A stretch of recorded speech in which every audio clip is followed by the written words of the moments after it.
going to talk about inequalities. And inequality is a relation that holds between two values when they are different. So basically, we are going to talk about A less than B, which means that A is less than B. So if we were to say 4 is less than 6, we would write it as 4 less than 6.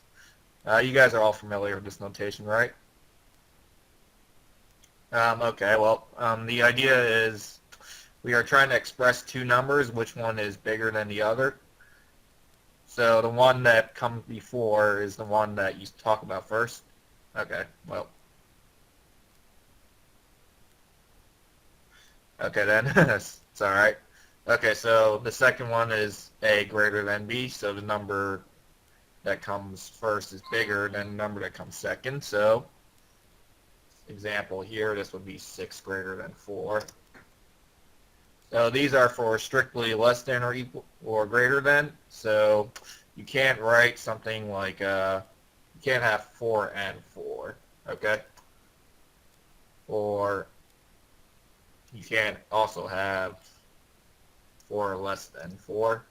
These are not good, okay? So I'm going to put a cross from them. Can't have that. So now this is the second part, which is greater than, equal to, or less than or equal to. And this is going to mean, basically it's the same thing, except you just have an underline from the symbol that you use. So the notation A less than or equal to B means that A is less than or equal to B. So in this case, you could have 4 and 4. So I don't know how to do this on the computer, but let's see. Okay, here we go. All right, so in this case, this is a good thing you can write. And equivalently, the one that's greater than or equal to means that it can be equal to A and B. So in this case, you can have 4 greater than or equal to 4.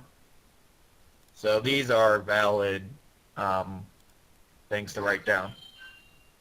Does that make sense, everyone? Okay.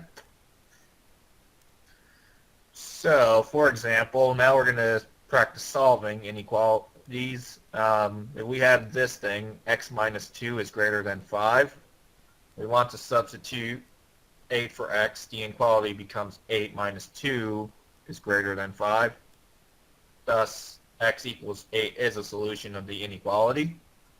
So, on the other hand, substituting negative 2 for x yields a false statement. Negative 2 minus 2 is greater than 5. That would give you negative 4 is greater than 5, which is not true. So that is not a solution of the inequality.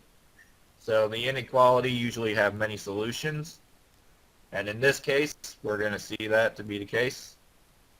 How to solve it? To solve an inequality, you want to do the same thing as an equation.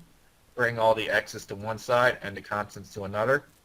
So in this case, you would have x minus 2 is greater than 5, which means that you add 2 to the other side. So you are left with x is greater than 7. And as we saw from the last problem, 8 was a valid solution, and 8 is greater than 7, so that means that any number greater than 7, so that means 8, 9, 10, 11, 12, all the way up to infinity is going to give you a valid solution as long as it's greater than 7. Okay? Does that all make sense?